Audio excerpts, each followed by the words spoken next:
하나님의 말씀은 시편 1편 말씀입니다. 우리 이번 8월 동안 시편 1편 말씀을 함께 살펴볼 텐데요. 암송한다는 의미로 가지고 계속해서 말씀들을 읽으시고 묵상하시길 바랍니다.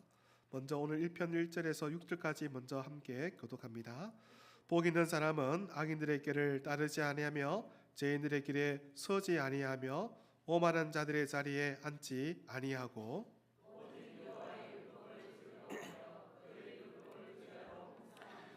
그는 시냇가에 심은 나무가 저를 따라 열매를 맺으며 그 잎사귀가 마르지 아니함 같으니 그가 하는 모든 일이 다 형통하리로다.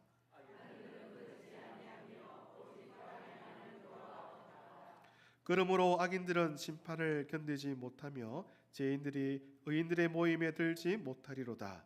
무릇 의인들의 길은 여호와께서 인정하시나 악인들의 길은 망하리로다. 아멘. 앞뒤 계신 분 인사합시다. 하나님 은혜가 함께하길 바랍니다. 아멘이시죠? 지금 우리 청소년부가 일본의 연합교회들과 함께 예배를 드리고 있는데요. 10명의 우리 청소년부 친구들이 갔고 또 교사가 3분, 또 우리 다른 성도님들이 3분 가셔서 총 16분이 지금 일본에서 함께 예배를 드리고 있습니다. 그러다 보니까 자리가 좀 많이 비어 있는데 빈자리가 아니고 하나님이 함께 하신 자리인 줄 믿습니다. 특별히 일본 교회가 어려운 상황에 있는데 교인들도 없고 청소년들도 없는 그런 상황 속에서도 연합하여서 함께 꿈을 나누고 비전을 키운다는 그 점이 얼마나 참 좋습니까? 그런 점에서 우리가 더 많은 관심과 기도를 통해서 하나님의 세대가 세워질 수 있기를 소망합니다. 또 지금 어제부터 유초동부가 또 지금 성경학교를 하고 있습니다. 얼마나 많이 덥습니까? 이 무더위에 수고하고 계신 우리 교사들, 또 우리 아이들, 우리 격려하는 마음으로 박수를 한번 하겠습니다. 폭염이만큼 정말 무덥습니다. 얼마나 무더운지 엊그제 양산의 날씨 기온이 41.4도, 또 41.6도 가장 높은 날씨였다라고 말을 하죠. 얼마나 무더운지 땀을 뻘뻘 흘려서 목욕을 좀 하고 싶어서 사택에서 물을 딱 틀었거든요. 찬물 틀었는데 찬물이 아니고 김이 나오면서 막 데펴지더라고요. 오늘 보니까 38도, 찬물인데 38도 그 정도로 뜨거운 물이 나오더라고요. 얼마나 더운지 이 더위에 우리 몸이 많이 지쳐 있습니다. 많이들 지쳐 있는데 그런데 가만히 보면 우리 몸만 지치는 게 아니고 우리 마음도 지칠 때가 참 많습니다. 언제 마음이 지칩니까? 문제가 해결되지 않은 그런 상황들이 자꾸 반복되면 마음이 지치죠. 염려가 가득 차면 마음이 먼저 병이 듭니다. 옆에 보세요. 마음의 병이 든 분이 있은지 없는지. 어디 그뿐입니까? 우리 육의 몸도 병들고 지치지만 마음의 병도 지치지만 우리 영혼도 지칠 때가 있습니다. 언제 지칩니까?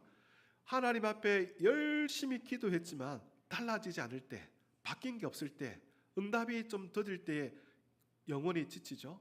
그뿐입니까? 말씀대로 좀 살려고 노력했는데, 다짐했는데 말씀대로 살면 오늘 이 말씀처럼 형통하고 만사 오케이 그렇게 될 텐데 그런데 여러분 달라지지 않는 겁니다. 여전히 어려움이 계속 반복되고 막힌 담이 길이 없어 보이는 상황들이 반복될 때에 우리의 영혼이 지치게 되어 있습니다. 이처럼 마음도 지치고 또 영혼도 지치고 또 육신도 지쳐갈 때에 어떻게 하면 회복의 은혜가 임할까? 오늘 우리에게 주신 말씀이 그 회복의 길을 말씀하고 있으십니다. 여러분 모두가 이 회복의 은혜가 충만하기를 주님의 이름으로 축복합니다. 하나님은 어떤 사람에게 이 회복의 은혜를 주시느냐? 복 있는 사람에게 주신다고 말씀하십니다. 그럼 어떤 사람이 복 있느냐? 오늘 말씀해 보면요, 특별히 1절과 2절 중심으로 함께 살펴볼 텐데요. 세상의 길을 따르지 아니하고 하나님이 명하신 그 길을 따라가는 자에게 복이 있다 말씀하시고 그들에게 육과 영과 마음이 다 함께 회복되는 은혜를 베풀어 주신다고 말씀하십니다. 그렇다면 여러분, 하나님이 나의 회복을 위해서 마음도 육도 영혼도 회복하기 위해서 뭘 말씀하실까? 한번 귀를 기울여 보도록 하십시다. 첫 번째는요, 하나님은 우리가 떠나야 할 길을 우리에게 보여주십니다. 우리가 떠나야 할 길을 하나님이 보여주신다고요. 1절입니다. 같이 한번 봅시다. 복이 있는 사람은 악인들의 길을 따르지 아니하며 죄인들의 길에 서지 아니하며 오만한 자들의 자리에 앉지 아니하고. 많은 분들이 이 1절 정도는 다 암송하고 계실 텐데요, 가만히 이 말씀을 보십시오.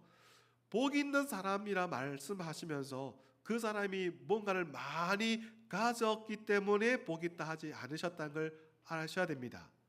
그러니까 하나님이 뭐라고 말씀하십니까?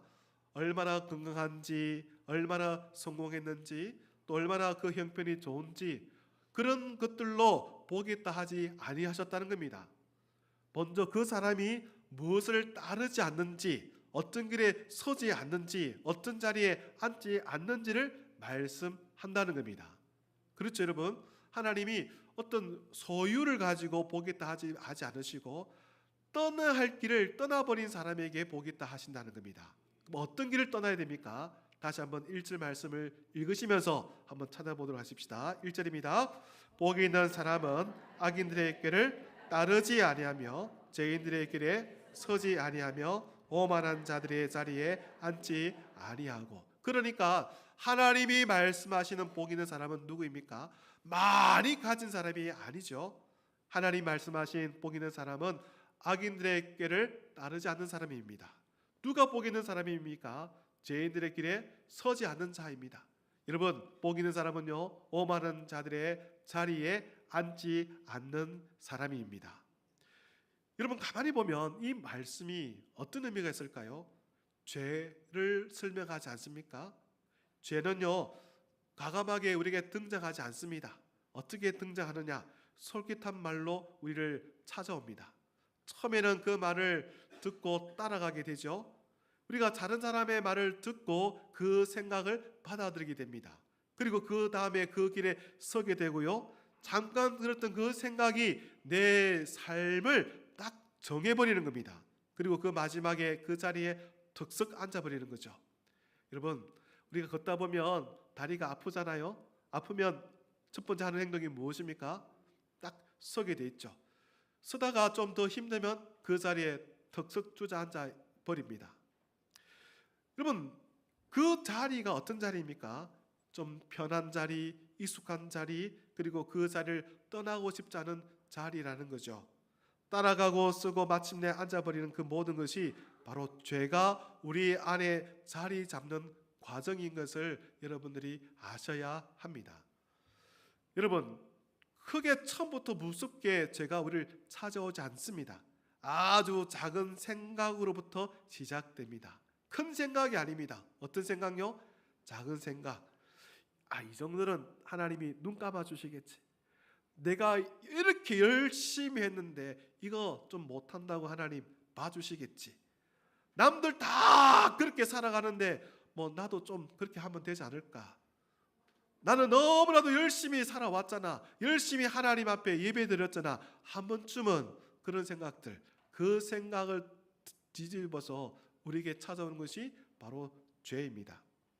잠깐 들은 말처럼 보입니다. 그러나 그 말이 계속 듣다 보면요, 그 생각을 따라가게 되어 있는 겁니다.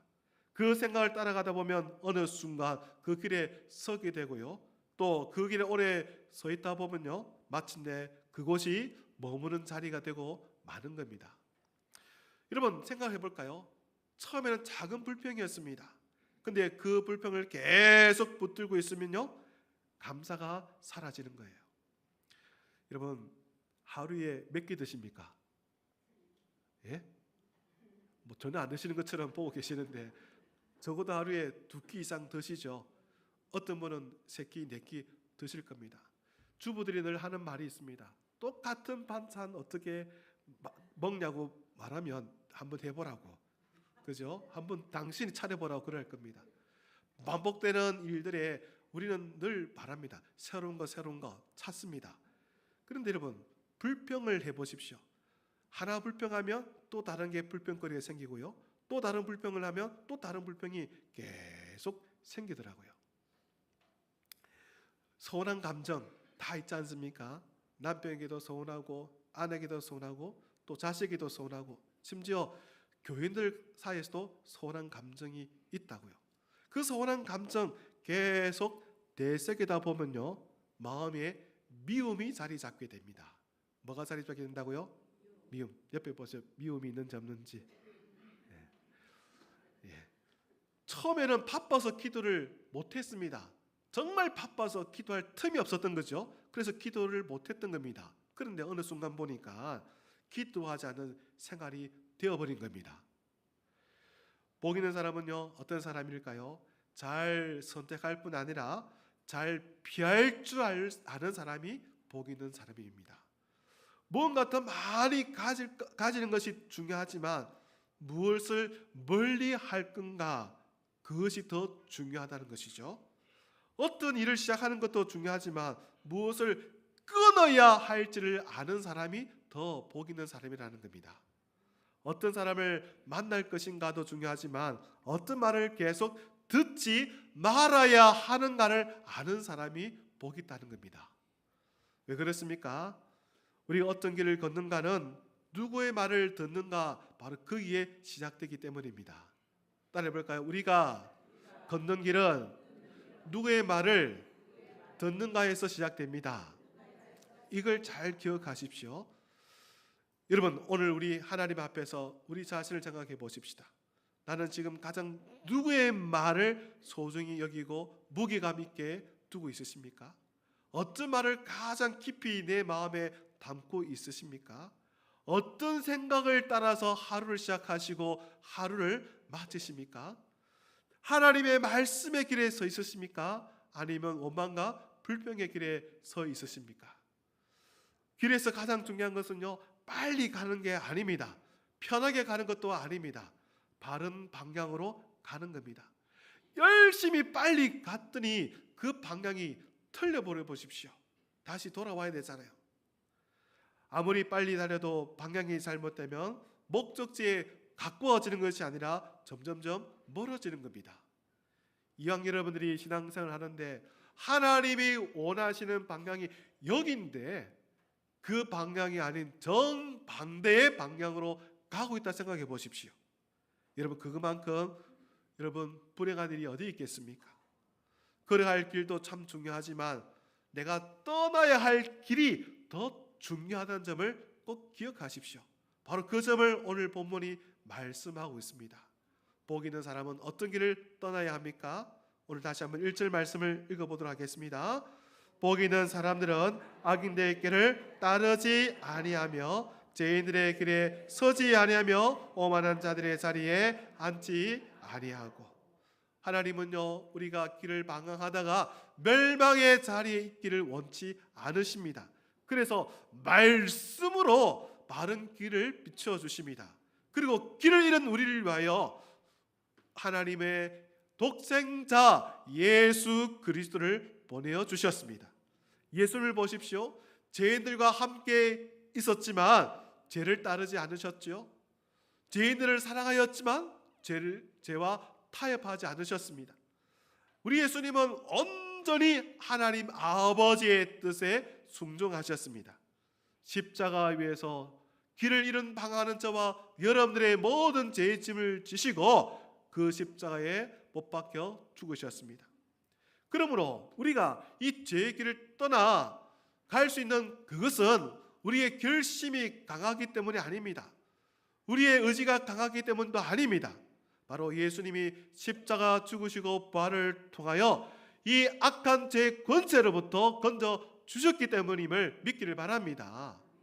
그러므로 여러분, 잘못된 길에 내가 서 있다는 것을 발견했다면 낙심하지 마십시오. 이미 늦었다라고 생각하지 마십시오. 그리고 나는 달라질 수 없다고 포기하지 마십시오. 왜요? 내 의지로, 내 강한 힘으로 그 길을 떠나는 것이 아니라 다름 아니 우리 죄를 담당하시고 다시 생명의 길로 불러주시는 예수님이 계시기 때문에 갈 수가 있는 겁니다. 그러므로 다시 돌아오십시오. 어디 돌아와야 되겠습니까? 말씀의 자리로 다시 돌아오십시오. 예배의 자리로 다시 돌아오십시오. 기도의 자리로 다시 돌아오기를 바랍니다. 악인들의 꾀를 멀리하고 죄인들의 길에 돌이키며 오만한 자리를 떠나 말씀의 자리, 예배의 자리, 기도의 자리를 돌아온다면 예수 그리스도께서 열어주신 생명의 길, 복 있는 삶에 우리 모두가 함께 있을 줄 믿습니다. 그러므로 오늘 주께서 여러분을 부르고 계신 이 부름에 믿음으로 하답하여 응답함으로 주께서 열어주신 생명의 이 길에 함께 서 있는 복 있는 성도가 되기를 주님의 이름으로 축복합니다. 자, 죄인들의 길을 떠나는 것이 중요하다 말씀드렸습니다. 그런데 떠난다고 완성되는 게 아닙니다. 떠난 이후에 삶이 더 중요한데요. 두 번째입니다. 하나님은 말씀으로 우리를 생명의 길을 이끌어 가신다는 겁니다.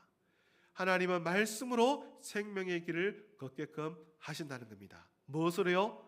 말씀으로. 그러니까 죄의 길을 떠나 복 있는 삶을 살도록 이끌어주는 방향의 키가 있는데 그게 뭐죠? 하나님의 말씀이라는 겁니다. 2절 함께 보겠습니다. 2절입니다. 함께 합니다. 시작.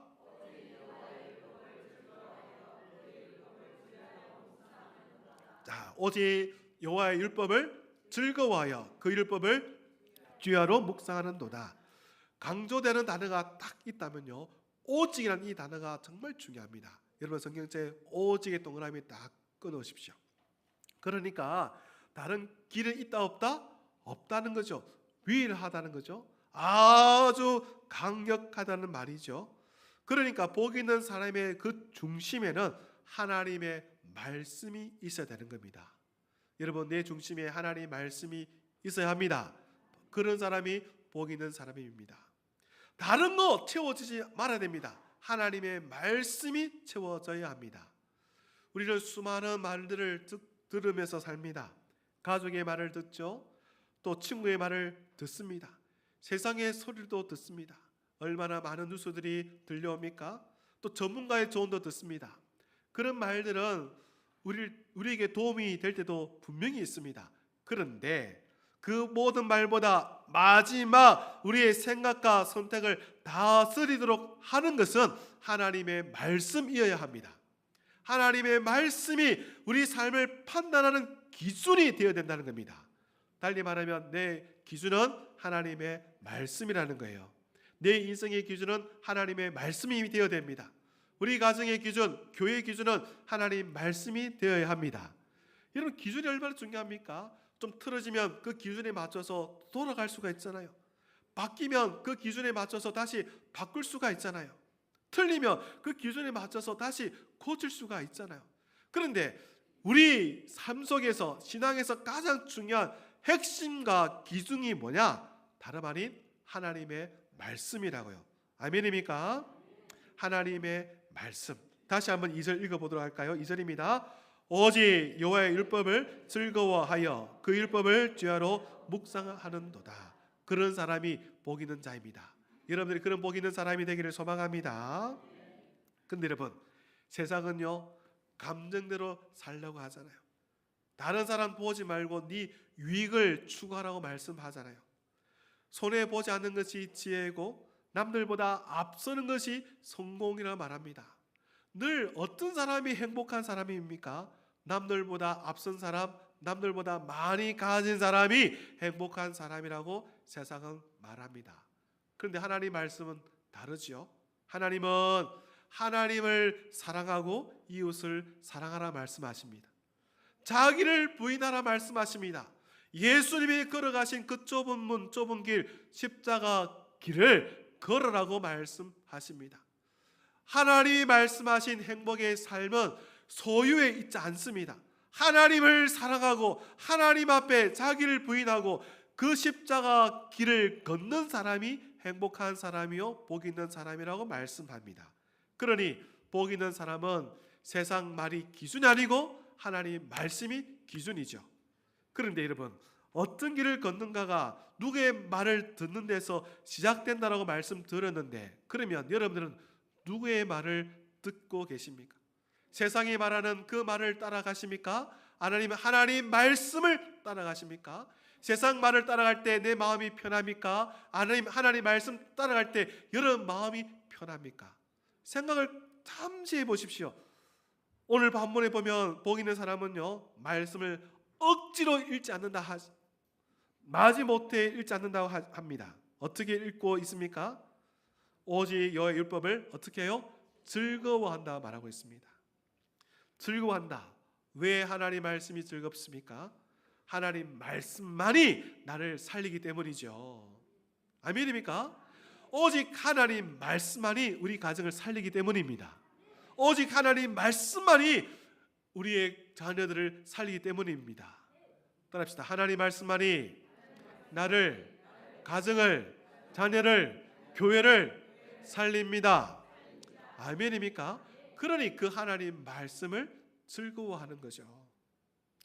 말씀은 길 잃은 사람에게 방향을 보여줍니다. 낙심하는 사람에게 소망을 줍니다. 흔들리는 마음을 붙들어 줍니다. 말씀은 메마른 사람에게 생명수를 공급해 줍니다. 여러분, 이 목마를 때에 그 생명수 얼마나 요긴합니까? 무더운 날 몸에 물이 들어가면 다시 생기를 얻잖아요. 지친 우리 영혼에 가장 필요한 것이 무엇입니까? 생명수 된 하나님의 말씀인 줄 믿습니다. 그런데 여러분, 우리 어떻습니까? 말씀보다 걱정을 먼저 오래 물들 때가 있습니다. 건강을 걱정하고 자녀 앞날을 걱정하고 반복되는 마음의 문제에 모두 다 녹아내려 버리지 않습니까? 여러분, 그런 모든 모습들은 하나님이 원하지 않는 모습이라는 것을 기억하셔야 됩니다. 오늘 다시 한번 2절 말씀 읽어보도록 할까요? 2절입니다. 오직 여호와의 율법을 즐거워하여 그의 율법을 주야로 묵상하는도다. 복 있는 사람은 하나님 말씀을 즐거워할 뿐 아니라 그 율법, 곧 하나님의 말씀을 주야로 뭐하는 사람이라고요? 묵상하는 사람이로다. 묵상한다는 것이 무엇입니까? 계속해서 되새기는 거죠. 계속해서 생각하는 겁니다. 뭔가 마음에 두고 계속 되새기는 것이 묵상입니다. 근데 여러분, 많은 분들이 묵상합니다. 뭘 묵상합니까? 염려를 묵상합니다. 고민을 묵상합니다. 그런데 염려를 묵상하면요, 염려가 우리 마음의 주인 노릇합니다. 상처를 계속 묵상하면요, 마음이 점점 굳어져서 미움으로 가득 차게 됩니다.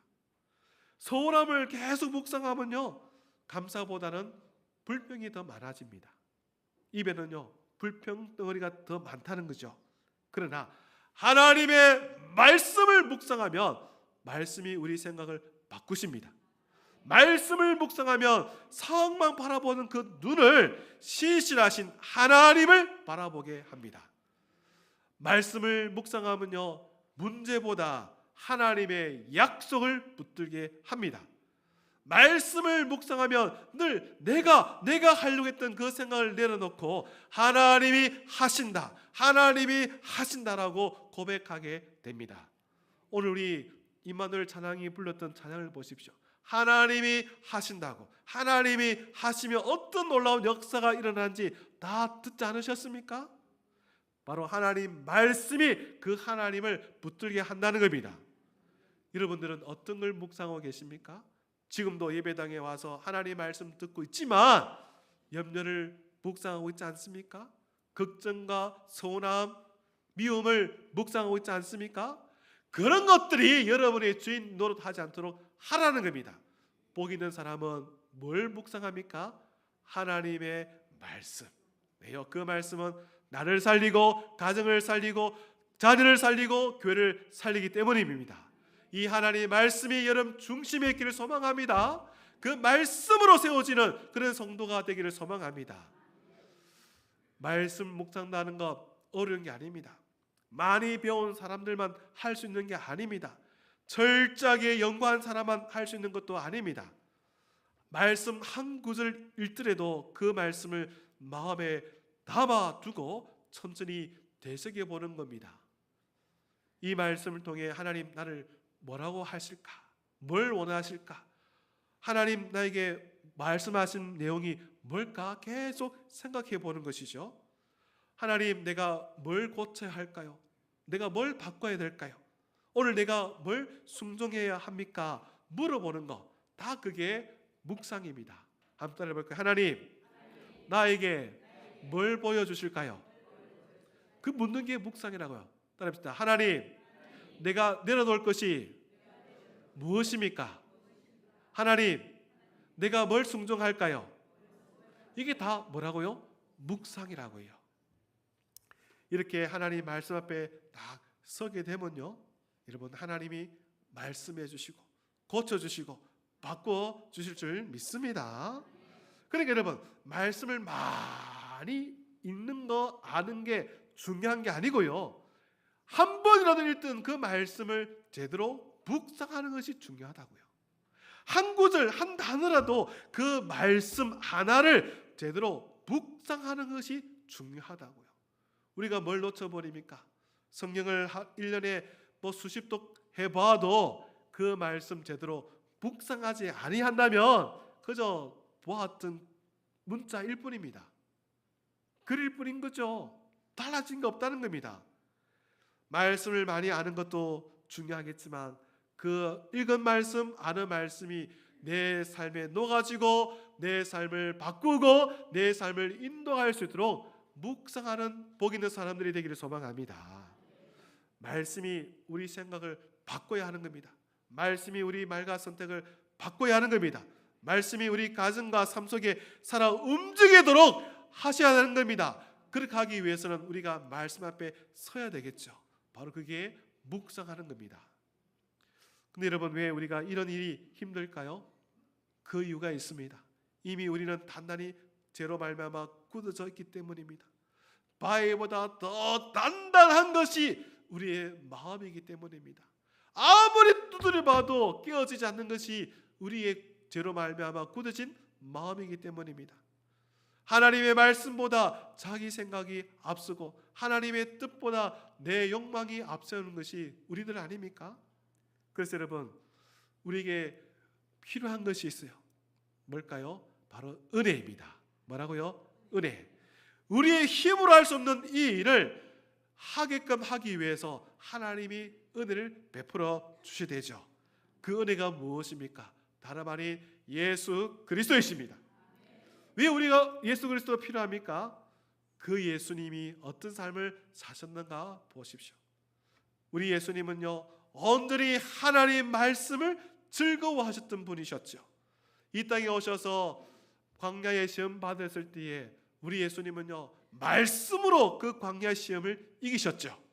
그리고 마지막 그 십자가 앞에서도 우리 예수님은 끝까지 아버지 하나님 말씀에 따라 순종하셨습니다. 우리가 할 수 없었던 그 모든 것을 우리 예수님이 다 이루셨습니다. 우리가 말씀을 즐거워하지 못할 때에 우리 예수님은 말씀을 즐거워하셨고, 세상 소리에 급급하여 딸려갈 때에 우리 예수님은 세상 소리가 아닌 하나님의 말씀에 끝까지 온전히 순종하셨습니다. 바로 내 주인 노릇했던 나를 위해서, 내 욕망에 따라 살던 나를 위해서, 하나님 뜻과 상관없이 살던 이 단단히 죄로 굳어진 나를 위하여 우리 예수님은 처음부터 끝까지 하나님의 말씀으로 사셨습니다. 그 예수님이 누구 때문에 십자가에 죽으셨습니까? 다름 아닌 저와 여러분 아닙니까? 누구입니까? 자기 뜻대로 욕망대로 살던 우리들을 위해서 하나님 말씀에 처음부터 끝까지 순종하신 그 예수님이 십자가에 못 박혀 죽으신 것입니다. 그리고 십자가 죽음에서 부활하셔서 우리에게 보내주신 분이 계신데 바로 성령 하나님이시죠. 요한복음 14장 26절 말씀인데요, 같이 한번 읽어보겠습니다.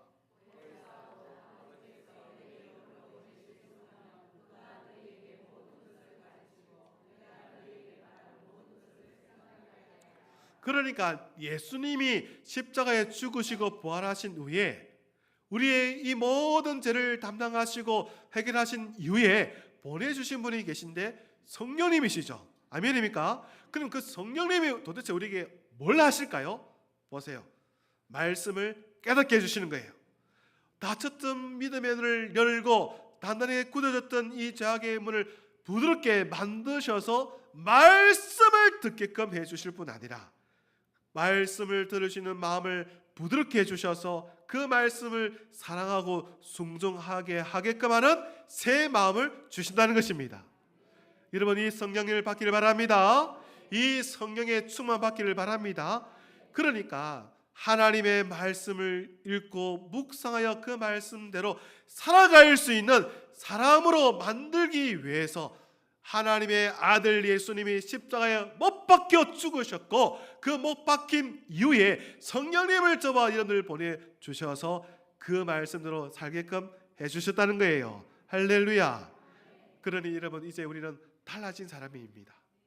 예수님을 만나기 이전에는 하나님 말씀 밖에 하나님 말씀과 상관없이 살던 자였지만, 이제는 하나님 말씀대로 살아낼 능력을 갖춘 자인 줄 믿습니다. 그 능력이 나로부터 비롯되어진 것이 아니라 예수님의 십자가의 능력이었고요, 예수님의 십자가의 보혈의 권세였고요, 또 그 성령이 우리에게 임하여서 그 성령이 이끌어주신 능력인 줄 믿습니다. 그러니까 나의 힘이 아닌 전적으로 모두 다 하나님이 하신 것이죠. 이걸 가르쳐 말해서 은혜라고 말하는 겁니다. 그러니 여러분, 내가 복 있는 사람이 되는 것은 내가 강한 의지를 가지고 철저하게 노력해서 된 것이 아니라 전적으로 하나님의 은혜인 줄 믿습니다.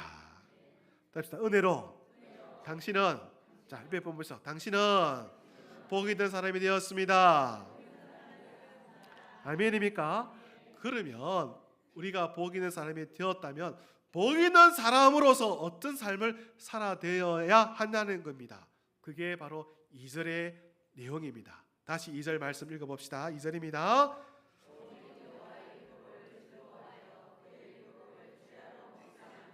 아멘입니까? 그럼 가만히 보십시오. 우리가 하나님 말씀을 즐거워하고 그 말씀도 살아내어서 복 있는 사람이 된 것이 아니라, 이런 복 있는 사람이 되기 위해서 하나님이 다 먼저 역사하셨죠. 예수님을 보내주시고 성령님을 보내주셔서 우리를 그렇게 다 바꿔두신 이후에 이 말씀대로 하라고 말씀하신 겁니다. 뭘요? 오직 하나님 말씀을 즐거워하고 그 말씀을 묵상하라고요. 할렐루야. 그 삶을 살아내는 성도가 되기를 바랍니다. 이걸 바꿔 말하면요, 생명의 주님과 교제하라는 거잖아요. 나를 위해 생명을 주신 그 예수님과 교제하라는 거죠. 더불어 나로 하여금 그 말씀으로 살아가라고 이끌어 주시는 성령님의 인도하심 따라 순종하며 살라는 것이죠. 바로 이것이 복 있는 성도의 모습인 겁니다. 여러분, 이제 오늘 이 말씀 들으신 후에 한 주간 삶을 살아가실 텐데 어떻게 사시겠습니까? 세상 소리 듣고 세상 사람처럼 사시겠습니까? 하나님 말씀 들으시니 그 말씀대로 살아가시겠습니까? 여러분 모두가 하나님 말씀 들은 대로 사는 복 있는 성도가 되기를 바랍니다. 어떻게 하면 될까요? 여러분 오늘 주부를 보십시오. 킹덤 스토리 7번을 말씀해 보면 이 말씀대로 하시면 되는 겁니다. 세 가지를 실천해 보십시오. 하루를 시작할 때요, 휴대폰 보기보다도요 하나님 말씀을 먼저 펼치라는 거예요. 세상 소리를 듣고 하루를 시작하지 마시고 하나님 말씀으로 하루를 시작하길 바랍니다. 하나님 말씀으로 시작하라고요. 많이 성경 읽으라는 거 아닙니다. 한 문장이라도 하나님 말씀으로 시작하라 이 말이에요. 그리고 여러분, 염려가 미려올 때, 염려가 걱정이 여러분의 인생 주인 노릇하지 못하도록 하나님 약속의 말씀을 다시 한번 되새겨 보십시오. 무엇입니까? 묵상하라는 거죠. 하나님 말씀으로 시작했다면 그 말씀을 묵상하라는 겁니다. 하나님 말씀을 묵상하여서 내 안에 주인 노릇하려고 찾아오는 염려를 배격하고 물리치고, 미움을 물리치고, 그리고 걱정을 물리치라는 겁니다. 할렐루야. 누가 도와주실까요? 성령님이 도와주실 줄 믿습니다. 바로 하나님 말씀을 되새기라는 겁니다. 바로 그게 묵상하라는 겁니다. 이제 하루를 보내고 잠들 때 여러분 피곤하다고 그만 바로 잠들지 마십시오. 그날 받은 이 말씀, 하루 종일 묵상했던 그 말씀을 다시 한번 마음에 담아두라는 겁니다. 내 중심이 바로 서야 되잖아요. 내 마음에, 내 영혼에, 내 육신에 하나님 말씀이 중심이 되도록 다시 단돌이 하라는 겁니다. 그러니 여러분, 하루 시작할 때 말씀으로 시작하고 하루 종일 하나님 말씀을 묵상하고 하루를 마칠 때 말씀으로 마치라는 거죠. 바로 이게 우리 예수님이 보여주신 모습 아닙니까? 우리 예수님이요, 하나님 말씀으로 공생을 시작하셨어요. 그리고 일생의 모든 순간순간마다 말씀으로 사탄 모든 시험들을 이겨나가셨죠. 그리고 하나님 말씀으로 그 십자가 위에서 생을 마감하셨죠. 그리고 하나님 말씀대로 부활하셨고 하나님의 약속대로 우리에게 성령님을 보내주지 않으셨습니까? 바로 이게 하나님 말씀 따라가는 삶인 것을 보여주셨습니다. 세상 수많은 소리보다 하나님 말씀을 더 깊이 듣고 염려를 방법하기보다는 하나님 약속을 되새기며 하나님이 보여주신 이 생명의 길에 우리 모두 다 함께 걸어가기를 소망합니다. 옆에 보세요. 함께 믿음의 길을 걸어가십시다. 아멘입니까? 하나님 말씀을 즐거워하고 성령의 도움을 받아서 끝까지 그 진리의 길, 생명의 길에 모두 다 함께 도착하는 은혜가 있기를 주님의 이름으로 축복합니다. 그러면 우리의 육도 살아나고 우리 마음도 살아나고 영혼도 살아날 줄 믿습니다. 이런 회복의 은혜가 우리 모든 성도들에게 임하기를 주님의 이름으로 축복합니다.